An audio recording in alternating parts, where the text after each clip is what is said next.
Hey guys, I want to welcome you to another LunchTalk Live. It is episode 49. Today is July 28th, 1 p.m. Central Time, the year of our Lord 2022. Laurie is on a plane right now, wants to be here, but we'll be back. I'm going to tell you right now, you are in for a treat. So we wanted to do something fun and special with you.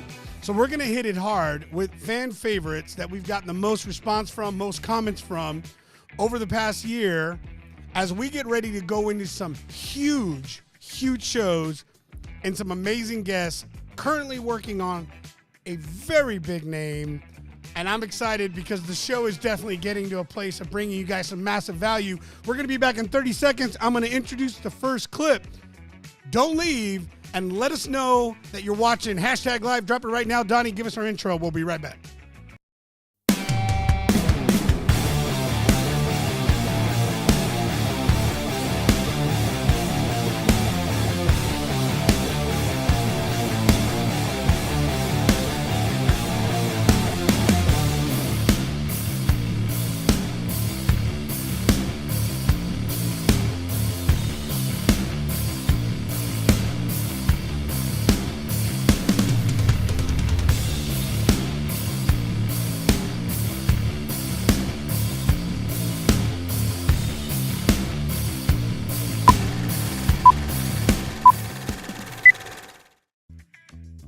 All right, hey, I was just chatting with Sean Crane.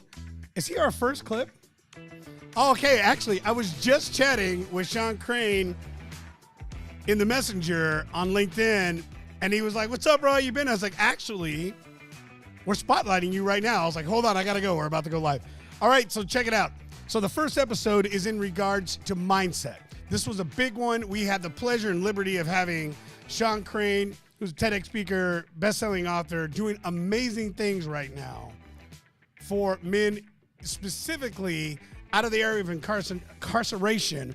But what I love about Sean's life and his experience is in his ability to have changed his mindset and taking him out of a place behind bars and becoming a powerhouse, building an amazing family, a business, and changing lives everywhere for others through his experience. You've got to hear it. This is our first clip, and it was episode, I didn't write this down, but it was episode 23 of LunchTalk Live. It was great. I loved it. It was an amazing show. I hope you enjoy it. We're going to be back in just a few minutes as we get to the next one, but enjoy this clip. Roll it.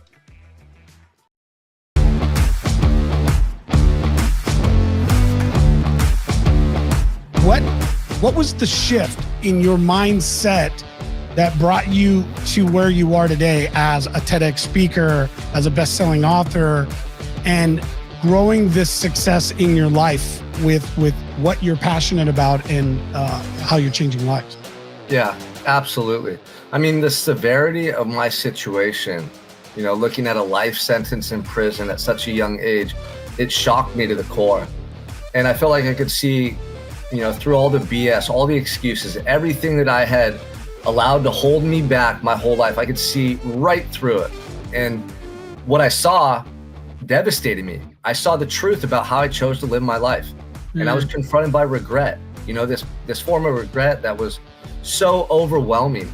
And I honestly I would have rather been dead in that cell than have to feel what I felt on a daily basis, knowing you just wasted your life. Your life's over. You had this dream to play professional sports or to go to college or just to be a better person, and you didn't do it. And now your life's over and you can't go back and do it over. There's no second chances. And that absolutely just devastated me.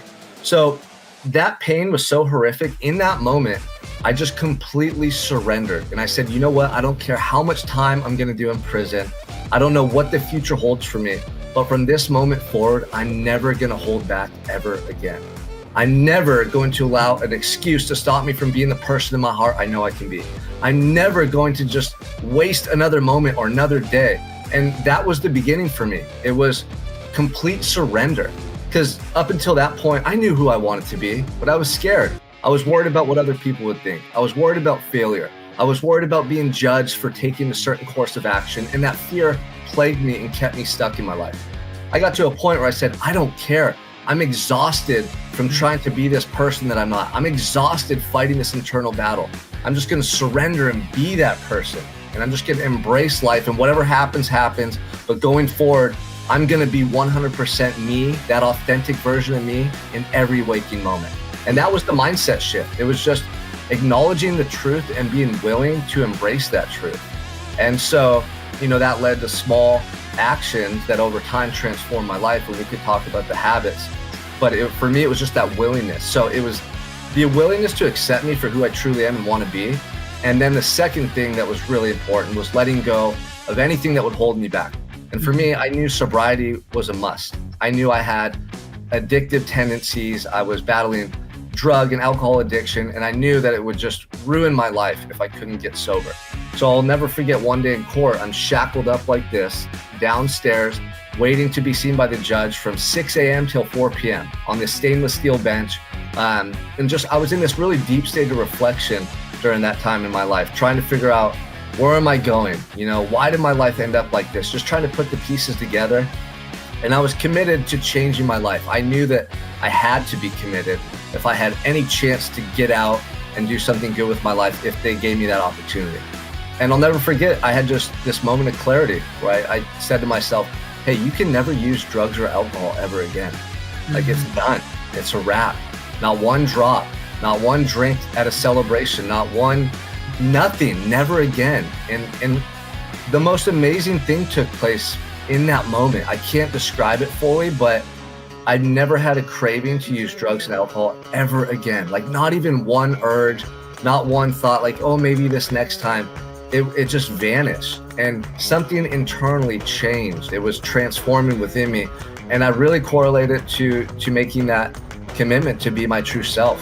Like, I was tapped in to that kid that loved life before I went through all those things, before I was, seeing all this traumatic events at home, and something inside of me changed. And from that moment, I've never been the same. I'm back to who I was supposed to be my whole life.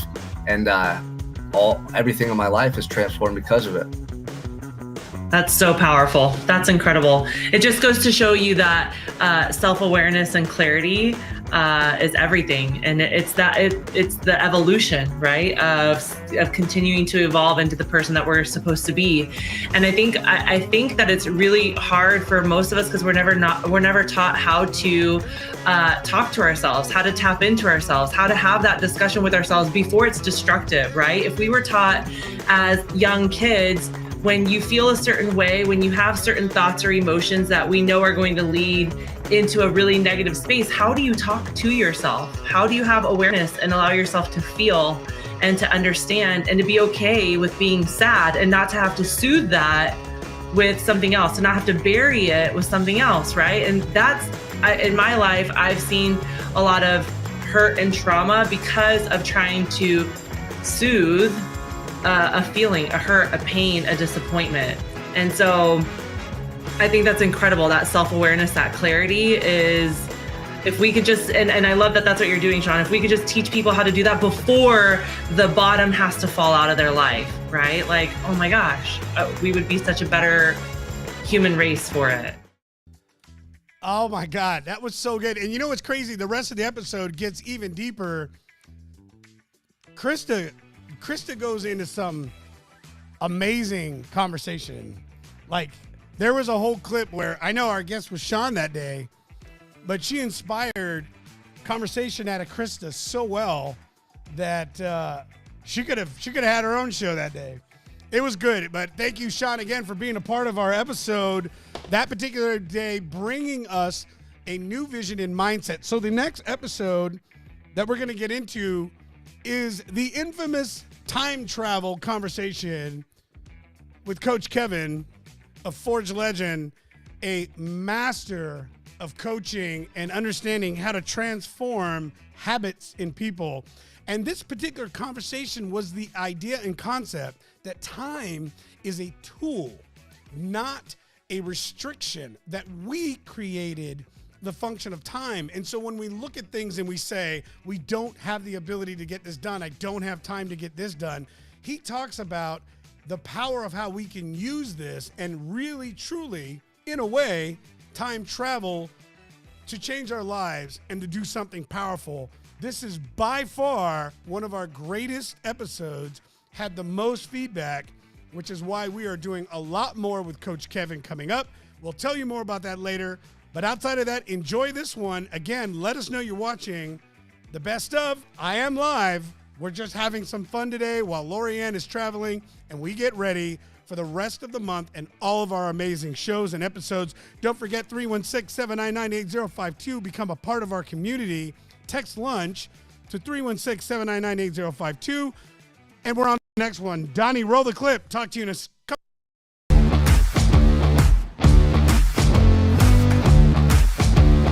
I don't know if you remember in or not chemistry, but was it chemistry? Yeah, chemistry. You learned about the atom, right? Yeah. And it's got this beautiful little nucleus with protons and neutrons, and then there's these electrons that spin around in these perfect circles, right? Well, no, it doesn't look like that at all in real life. But why do we keep teaching it? We keep teaching this model that we know is not what an atom really looks like. Well, it's a really good way to learn the atom. It's a really good way to understand it, whether or not that's what it really looks like. Time is the same thing. It's just super effective for us, but it starts to screw us up. Time starts to trip us up because we start thinking in absolutes. Like the past is dead, I can never change anything. The past, that's not true, because you and every other human being always exist right now. Right now, that's all we ever have. So I'll give you an example. Like, what's a mistake that you're willing to admit to making on this call today, Kristen? Like in your past, if you go back in your past. You pick me. Did you tell him to do this? Listen, I have nothing to do with it.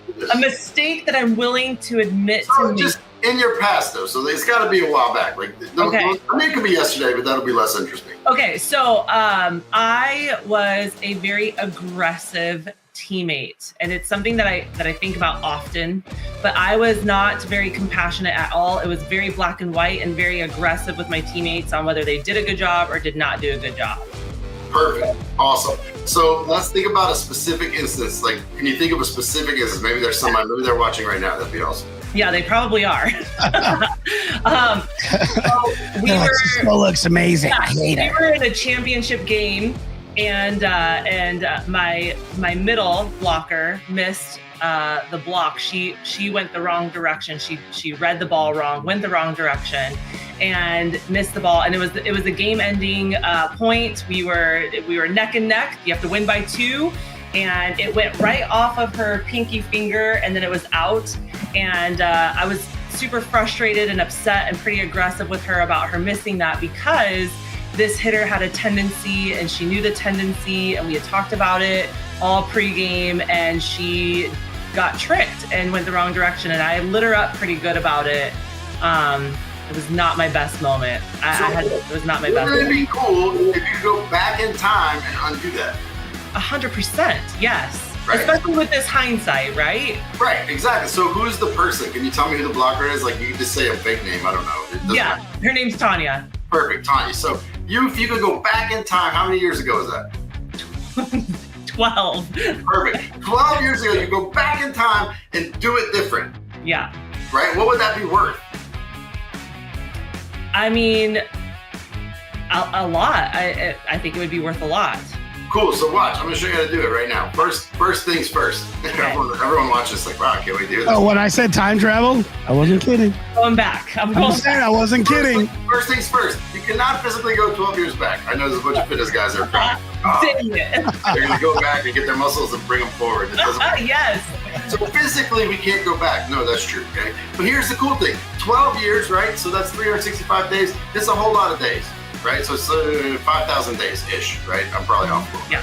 But that's okay. So 5,000 days have passed since then for you and also for Tanya. You're both different people, okay? Here's the cool thing. Through all 5,000 of those days, you were just Krista right now. Yeah. Right? And so is she. And she's not dead and you're not dead, right? A lot of the times, like, let me talk to you about a different kind of client who talks to me about this all the time, like a dad who just didn't show up. Maybe there's a divorce, maybe he ended up, the relationship never really worked out, and then that guy just never showed up. And now it tends to be like the son or the daughter is 16, they're showing up, and then I end up with this client who just is ridden with guilt. Like, how do I make up for that 16 years? What the hell do I do? Right? I always tell them, hey, you can go back in time with this. Just like you can go back with Tanya, because you can right now, Krista, and you already did it on this call, but you could even do it more. become someone different. Yeah. Live in that reality, live in that integrity.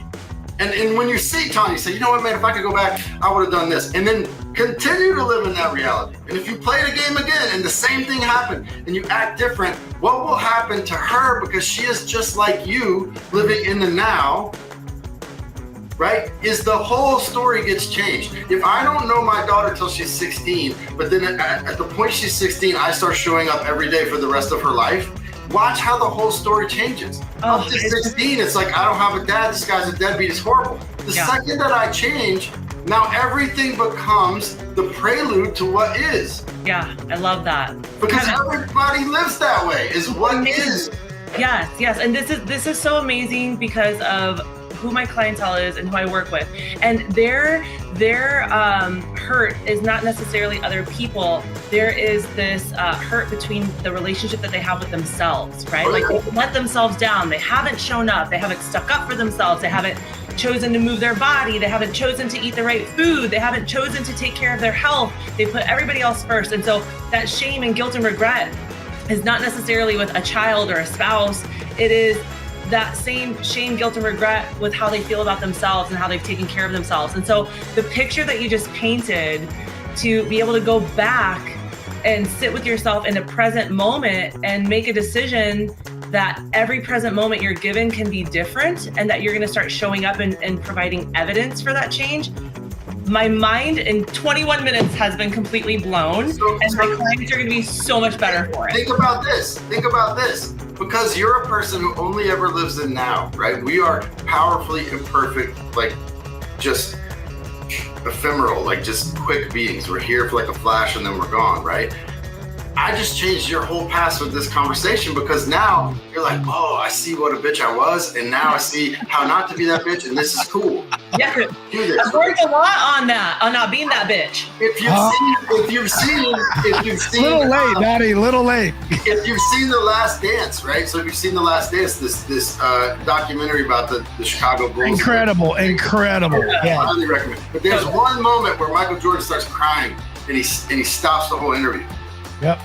And he's remembering how hard he pushed his teammates. Yeah. And he's not crying because he was an asshole. He's crying because they just didn't understand what it took to win. And I didn't really care if they understood. I was going to make sure we did what it took to win. He's crying because he realizes, man, I hurt people. But I hurt them. That's why they're wearing the damn rings. Because I did that. But they didn't understand that. And that made me, man, I wish that I could. But he did. In that moment, every damn teammate who ever rode way too hard, who watched that thing, I swear to you, will rewrite the entire past. Because any time we're remembering what happened in the past, it's happening right now.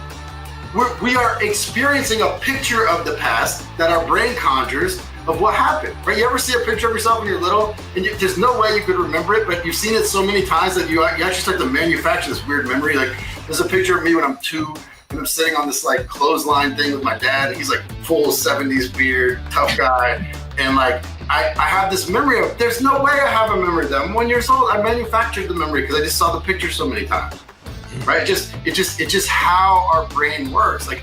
But that's perfect. That's beautiful for us, because it means we really can change the past. We really can change by just being who we need to be right now. So for clients who are on a weight loss journey, right? Like I am. I'm finally just a bit down into just working. Like everything about my body is changing right now. Everything. And I feel it from the inside out, almost like I'm built of better materials.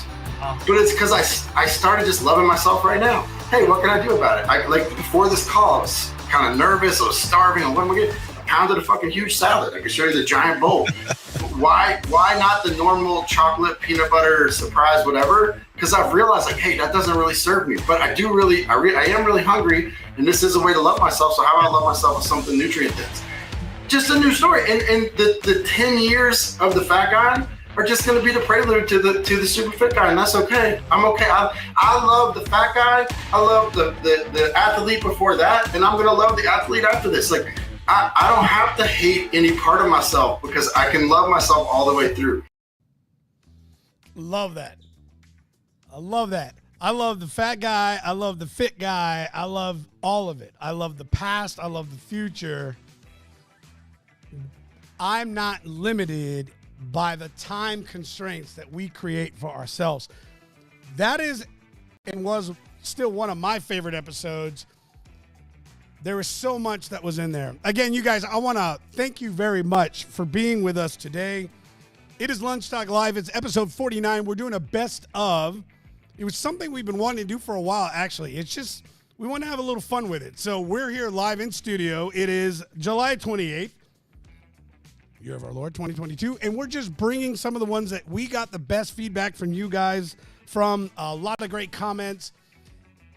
And we wanted to bring those little nuggets back to you so that you could grab some of that information again. And hopefully this is providing value for you guys today. Okay, so the next clip is from episode, this is with Maria, and it's 33. This was an amazing show. So Maria is a public speaking coach, and she came in and basically was helping us understand how to overcome the fear of public speaking. All right, now, we had a lot of fun with this particular episode. She did some great stuff. If you want to watch the whole the entire episode, and I would definitely advise you do it, because she did live stuff with us right there on the show, and it was fun, and she put me and Krista on the spot. You need to go back to our YouTube channel. Look for it, MW Partners. It'll be in the link. We'll drop it in there. Follow us. Go back and check out that episode 33. I'm going to get to it so we don't run out of time. Maria Malik. She's amazing. We had a lot of fun. Donnie, roll the clip. Hope you guys enjoy it.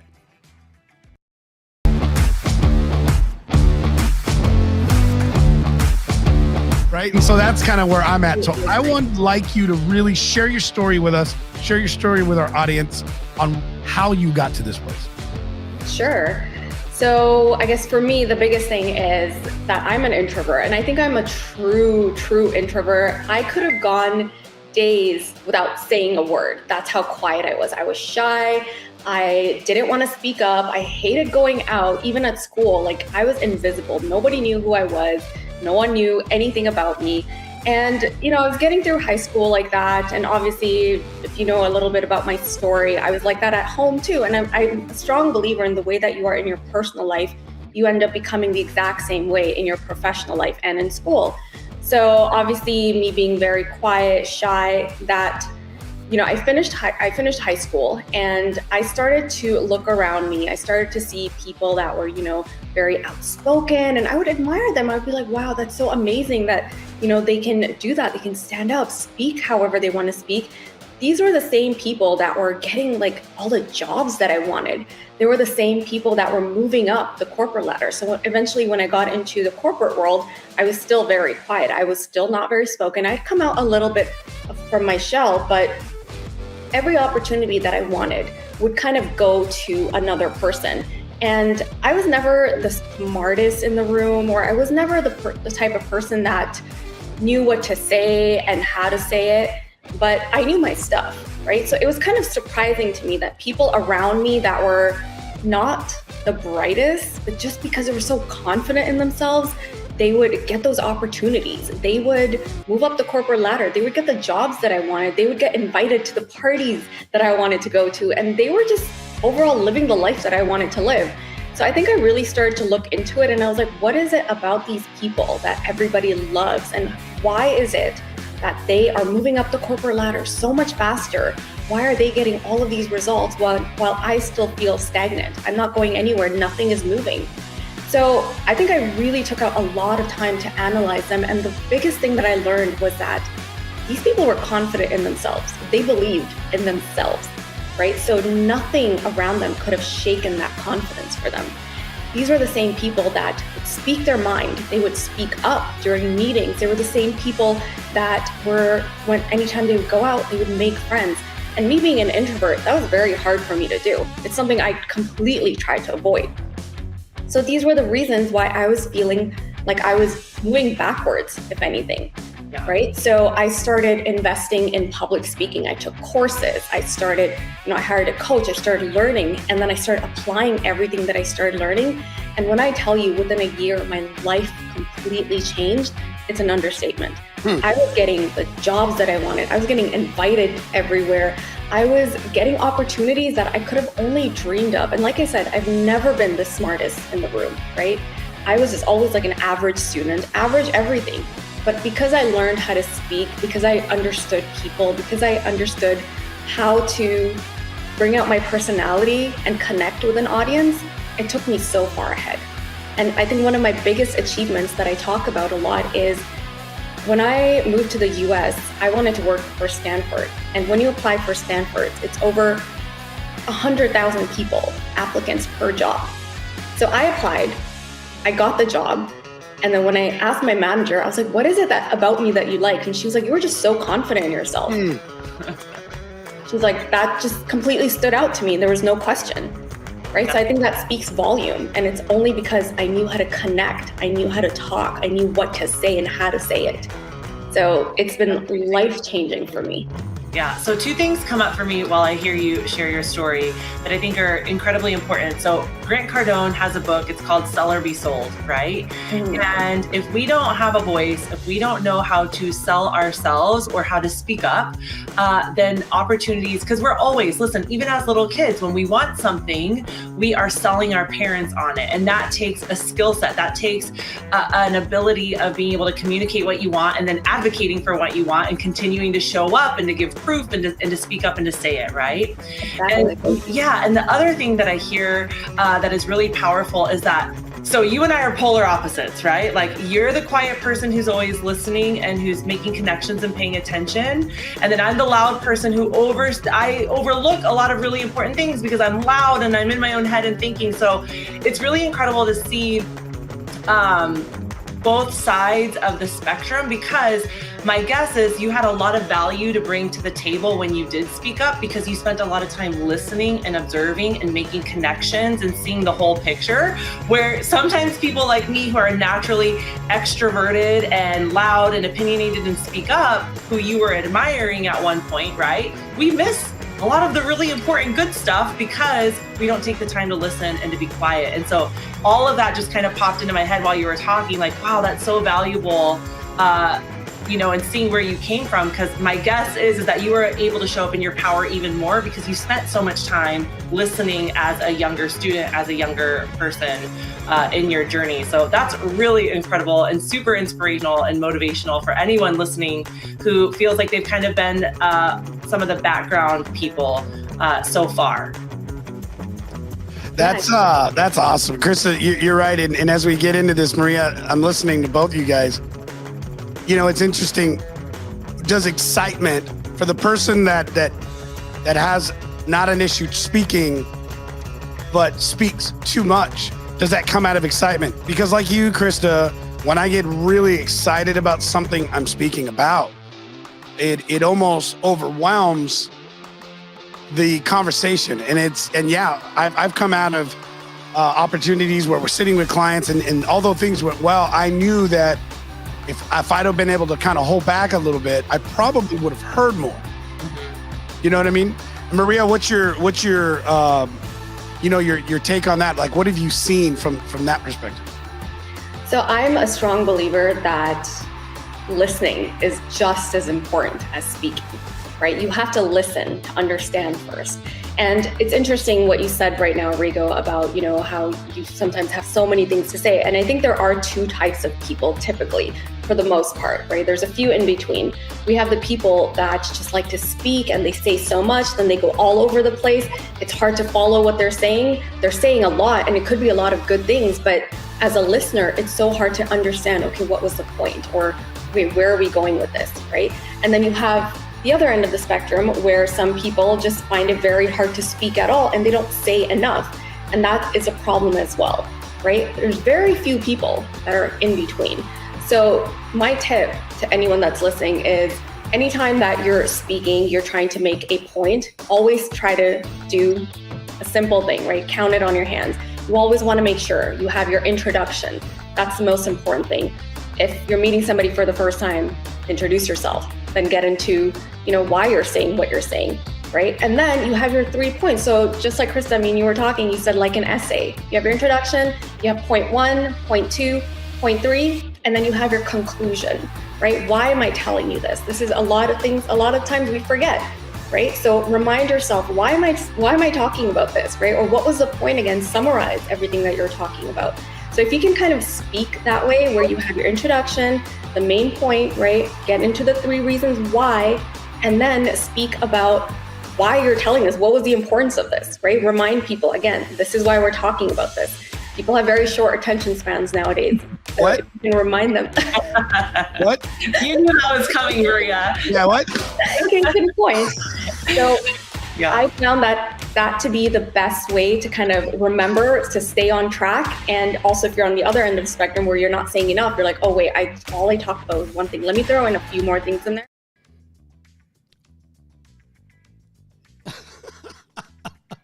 Donnie's like, okay, wasn't the best edit on that one. Okay, it was rough. 5 points Maria dropped, right? Intro, 3 points, 1, point 2, point 3, and then conclusion, the 5-finger rule, keeping your focus in the topic you're discussing. What you don't see is the hot seat. That went on for quite a while. That was a longer piece. I wish we could show the whole thing, but that would just be that whole episode. You got to go back and watch it. She puts Krista on the hot seat. She puts me on the hot seat. And we have to go through this scenario, this training that she does. And we had a lot of fun. You want to see what Krista says. This whole I'm naked on an island. It was hilarious. You don't want to miss it. That was episode 33, you said? Episode 33, you got to go back and watch it. This is episode 49. We are Lunch Talk Live. It's part of our Contagious Leadership series. As we move into helping you develop as a better leader, as a better individual, and we want to bring value to you every day by bringing experts here, people who are dominating in their space or just have something wonderful to say, and just have wisdom at any level we want to share with you. Okay, so moving on, I want to get to the next episode. One of our favorite guests is a hashtag power couple. This is Buddy and Nikki Cummings. We've had them on multiple different times. We love having this group on. They always bring value. They're doing amazing things right now in the coaching space, taking individuals, taking entrepreneurs to the next level. They are successful as hell in accomplishing what they've done in their life and their business, and now they're helping others. Buddy and Nikki Cummings is our next episode. Donnie, roll the clip. Get some value, guys.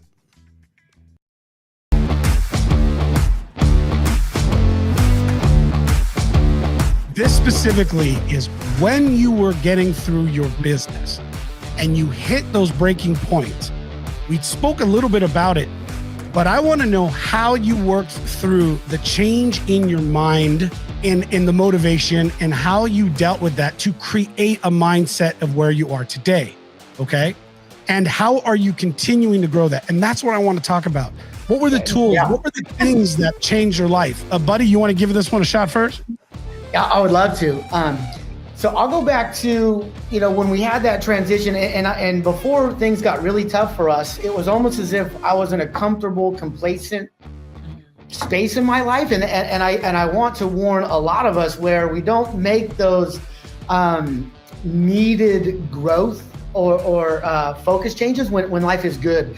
And so unfortunately, so for us, when we got knocked in the nose, it became this this fight from within where it became we had to refocus and we had to look past where we were and we had to look where we were going because our current situation was bad and it was dark. And so it became my job. I felt was at first I had to believe that there was a better day, that there was hope on the horizon, and I had to own that in my soul.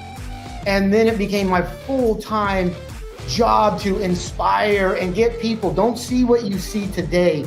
You guys, look where we're going. Look what's possible. And I would do everything in my power to get them excited, not for me and what was in it for us, but guys, when we get there, this is where we're all going to benefit. This is the success. And so it was this taking the focus in my time and just honing in on the beauty of the future. And I was a hope dealer.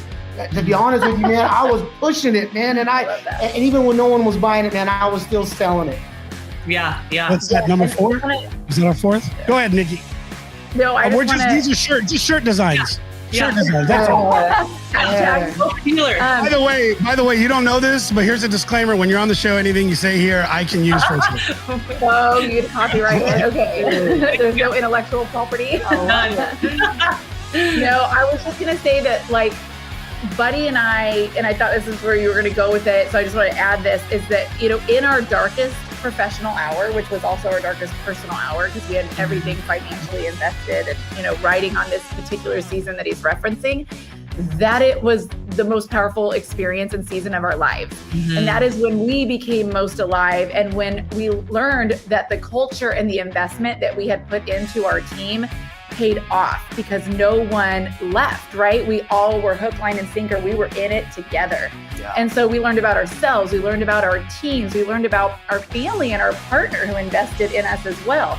And so, number one, you know, we learned that when you invest in people, it pays off when, you know, what hits the fan. But number two, we learned that we were alive when we had that fight. And now we work with our clients today to identify what that fight is. So not every season, thank God, is going to be you fighting for your life or you fighting for your business, right? We can't live and operate in that season all the time, but we are fighting for our time. We are fighting for our energy and for what we're spending, you know, ourselves in. And so it's like identifying that fight because you are more alive. And I think that that is what helps us with our mindset. And as individuals, as business owners, as leaders, as partners, like in this last end of the year, the reason why I said we have 29 days left to make it count, like we could get consumed by the chaos of the holidays. We could overeat, we could overdrink, we could get stressed about family, stressed about budget, spending too much money, you know, all the things, right? Or goals. Oh, yeah. Very, laser on this time so that we start 2022 already flexing that consistency muscle, right? Already ready to take on the world. And so that's kind of our mindset, is like having that fight and getting excited about it. Yeah, I love that. So something that comes up for me when I hear Buddy and Nikki chatting about this is, as you were talking about like that fight and being in the hard moments, in my house, we call that a sugar cookie moment or a sugar cookie day. Okay. So there's this incredible book. It's written by a Navy SEAL. His name is Admiral McRaven. You guys have probably seen him all over YouTube. He did this incredible commencement speech and it was about make your bed. Okay. So if you do nothing in your day, you always make your bed. But one of the things that he talked about in this book was really incredible. So every morning they would have uniform and bed check, and your uniform, your hat had to be starched the right way. Your uniform had to be pressed the right way. Your buckle couldn't have any smudges.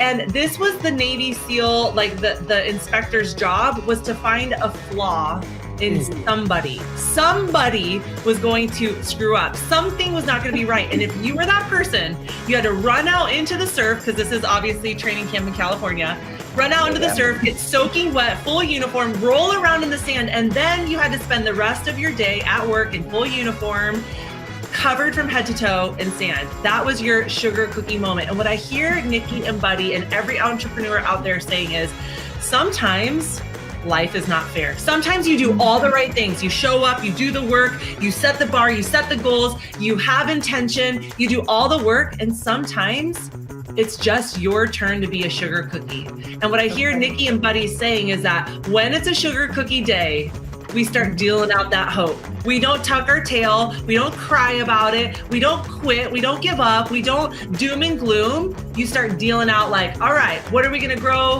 How are we going to grow from here? How are we going to level up? How are we going to step into our best selves? And that, my friends, showing your company, showing yourself that you can have a sugar cookie day where it just doesn't go your way for no good reason, but you can still show up and do the work and stay in the grind and stay in the fight.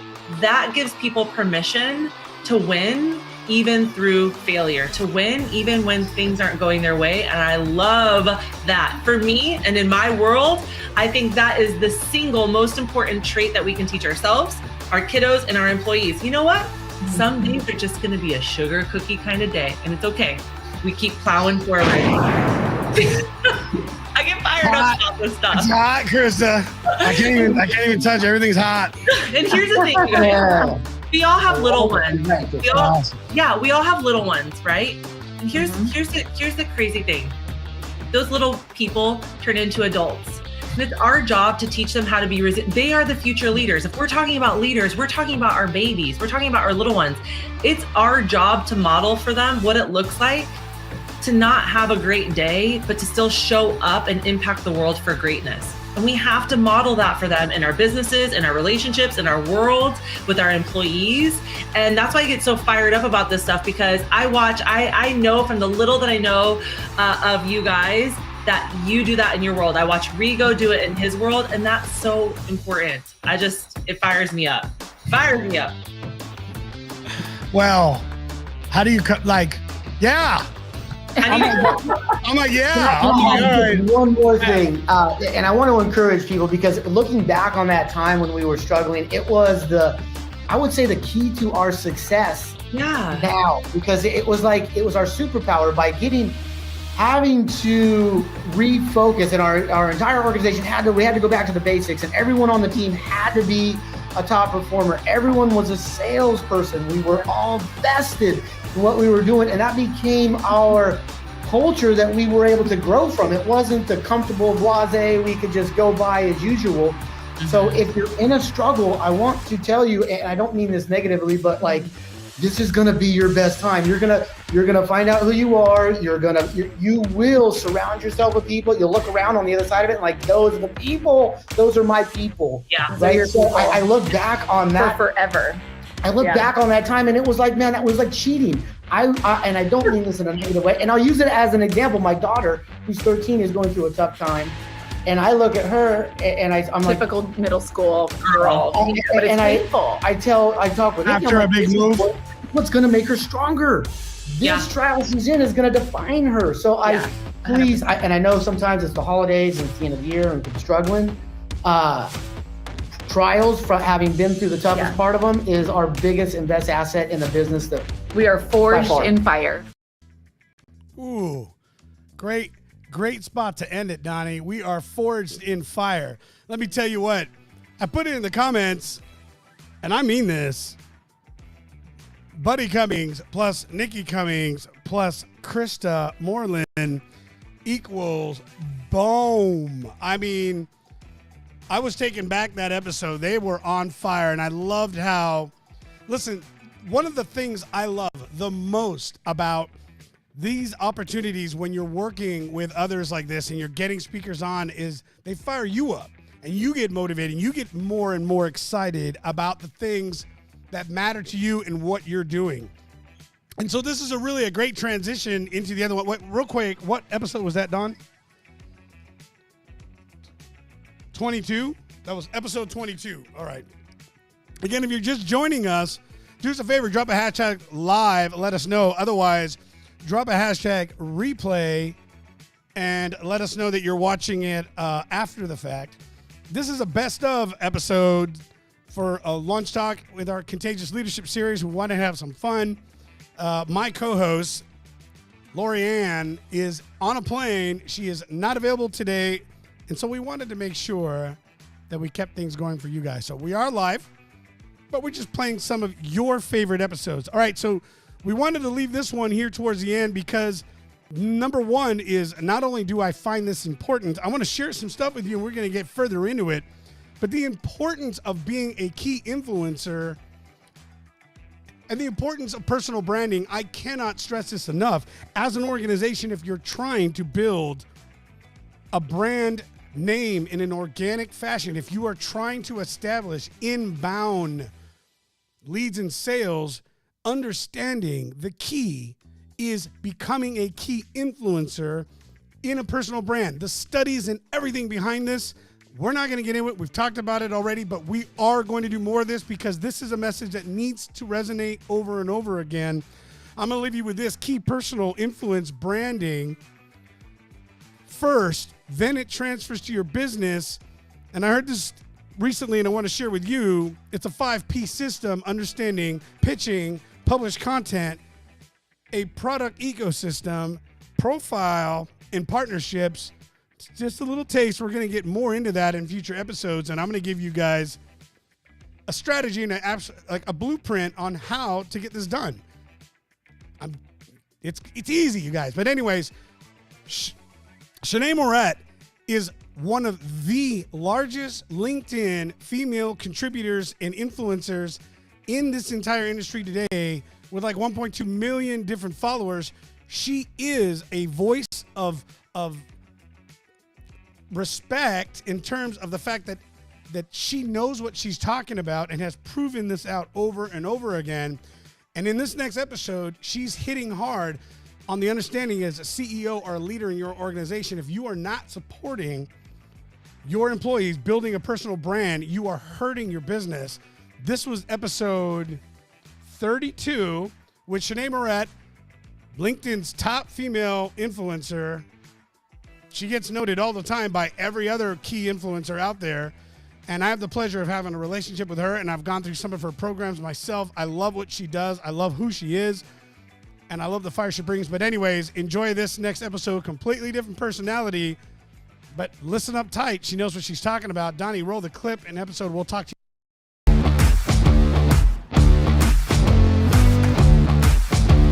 So you had pointed out this specific phrase, which you said was why CEOs, why leaders need to understand the power of personal branding. Can you get into that?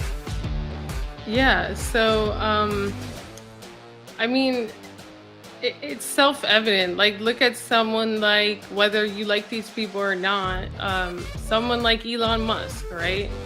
He has a personal brand. He can move markets with a tweet. And his competitor last year spent hundreds of millions of dollars on advertising, and Tesla spent zero, right? So there are just opportunities. There are certain doors you can get in. There are certain people that will give you a chance before other people if you cultivate trust, right? And trust is at the core of everything. So whether you're a CEO that just wants to leverage other people's platforms to share your story, to get more eyes on your brand, like, those people are not going to open their platforms to you, especially if they're big creators, if they have no relationship with you, if they don't recognize that you're also consistent, and if you have no value to give them, right? And I think that at the core of everything, for me, the currency of personal brand is trust, right? And your ability to act on opportunities that trust cultivates is monetary, right? Yeah. So there are some people that have a lot of trust, but they just don't know how to tap into it to monetize. But if you literally can cultivate trust and you understand relationships enough to monetize, then you can't compete with someone that has a brand if you don't. Or, you could try. But compounding long term, there's no way. Yeah, and what I love about what you just said is that somebody doesn't have to have 1.5 million followers to have a trusting brand, right? Like, yeah. I'll give you a really easy example. I have like 8,000 people on Instagram, and I've got 1,500 in a Facebook group, and my business does really, really well. But it's not because everybody knows that I have this incredible program on the other side. It's because I show up every single day, just like you show up every day, just like Elon Musk shows up every day, and puts out things that are important to them and impact, right? And so what's really incredible is if somebody is watching this video, you don't have to be an Elon Musk. You don't have to have a bazillion followers. You can literally start with where you are and move the needle and learn how to monetize and learn how to help yourself out and better your business just by understanding a few of the things that you're going to share with us today. So I'm so excited to jump into that and to understand it more and to see the value in it, and so that other people can see the value in it, because it truly is, in social selling and in the world that we live in now, like, it's the way of the world. It's how we do things now. It's so not how it used to be. It literally is a few clicks away and a few understandings and frameworks away from building whatever it is that you want out of your business, out of your world, out of your lifestyle, right? Absolutely. And that's in any place. Krista, you've made an amazing business and living using Facebook. Yeah. Right. And I've built my career in LinkedIn. It just always has been. And Shanee has done the same. Always Rico, I have grateful a for that. story.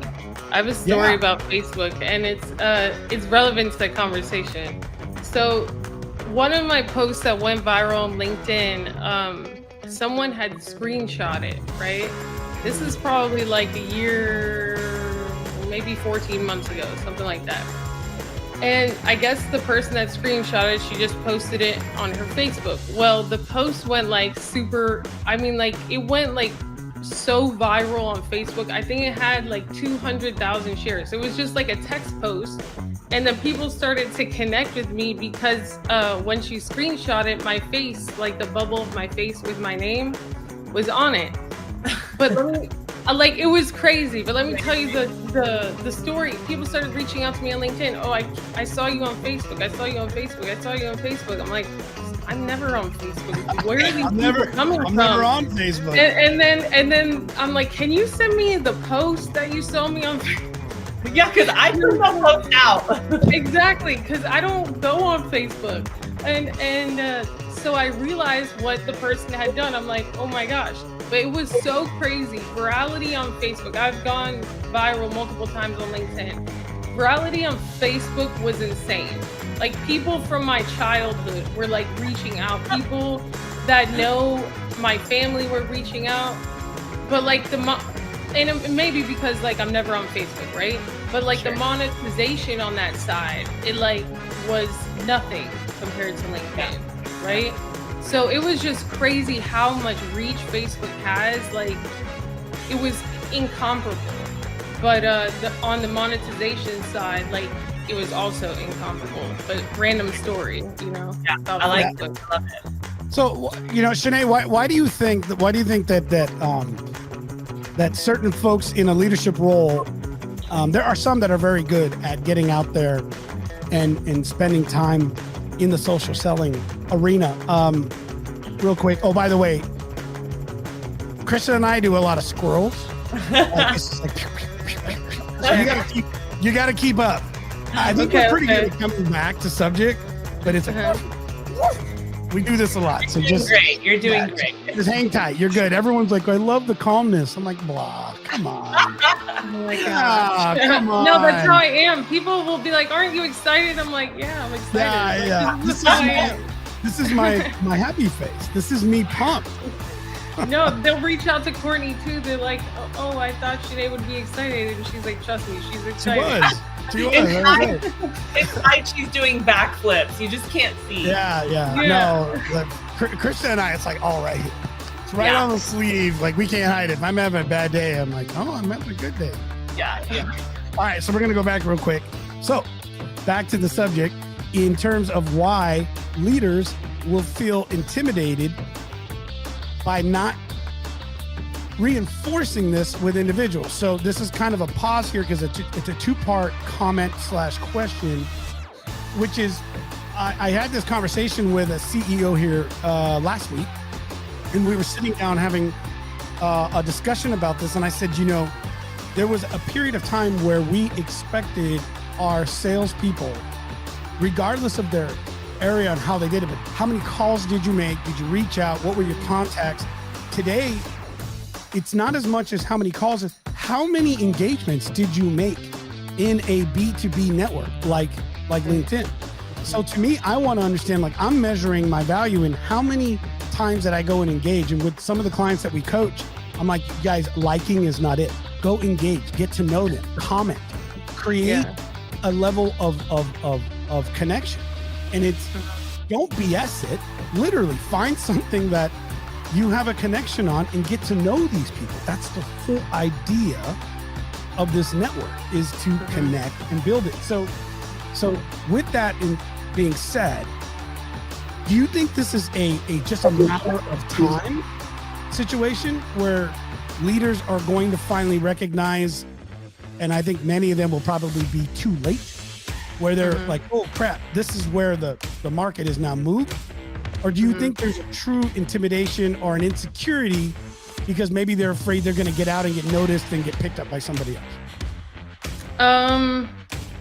So I think that the leaders don't encourage their people to post and stuff because they understand that if they grow a following, if they start to get influence, they're not gonna need them anymore, right? That's just, it's human nature. I can't tell you the amount of executives that reach out to me. I mean, I'm talking about high-level executives that have been with some of the biggest companies for 25 years that reach out to me privately, who want to leverage LinkedIn, who want to build their personal brand, who want to just share, right? But the second they even post something, HR is down their throat threatening them. And then that puts them in a very awkward situation, right? So I've seen it over and over again. The person will get, feel jaded, feel betrayed, like they put in decades into this company and they're not even given the leeway to post. And then they leave, right? And they usually become, a consultant, right? They usually join a startup. They usually become an entrepreneur of some sort. And when you look at what's happening with the gig economy, this is what happens when you don't give people freedom.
In an app that keeps the privacy there. So 316. What? I was muted the whole time. Donald. Oh my God. Hey, that's why we have a great executive admin running in going, Donnie, it's muted. Okay, I don't know what you missed, but I want to let you know we have a lot of stuff coming. I'm thanking my guests. I'm thanking everybody. And I want you to be a part of our community, 316-799-8052. I do not spam. I only use this to let you know when we're going live and to give you opportunities to grab any of the information that we're talking about when we offer free stuff. Anyways, please, again, 316-799-8052. If you want to be a part of anything else, just let us know. Just tell me, hey, Rigo, it's an automated response, but it is me. And just say, hey, I want to be a part of a different community, or I'd like to be part of this community, and we'll just put you in it, and then you'll get other texts, but you can opt out anytime you want. It's not a spamming. It's not a I promise. Please, we want to build it up. Be a part of it. All right, so I'm going to go down the list. Krista Moreland, thank you. Buddy Cummings, thank you. Nikki Cummings, thank you. Malik, thank you. Sean Crane, thank you. Coach Kevin Voisin, thank you. Laurie Murabito, my co-host, amazing. Can't wait for you to get back. Safe travels. Thank you. And again, Shanee Moret, thank you. Huge influencer on LinkedIn. Always just humbled by all of these people doing great things, willing to be on this program and sharing gifts and nuggets with you. All right, I hope you liked the episode. I had fun with it. Donnie, I thought it was cool. Other than this little 30-second, I forgot to unmute you, which is not a big deal. If we're looking at the grand scheme of things, you guys, I am so humbled to be able to do this episode for you guys every week. Please let us know your thoughts. Tell us what you want more of, what kind of guests you want. What are you looking to build yourself up as a leader, as an individual, as a man, as a woman, as a husband, as a father? I don't care. We want to be able to help you. So with that, I'm going to let you guys go. God bless. Enjoy the rest of your week. I'll see you guys next week here. Lori Ann's actually going to be running the show herself. She's got an amazing guest. Cannot wait for you guys to find out more. Take care of yourself. Talk to you soon. Donnie, roll us out.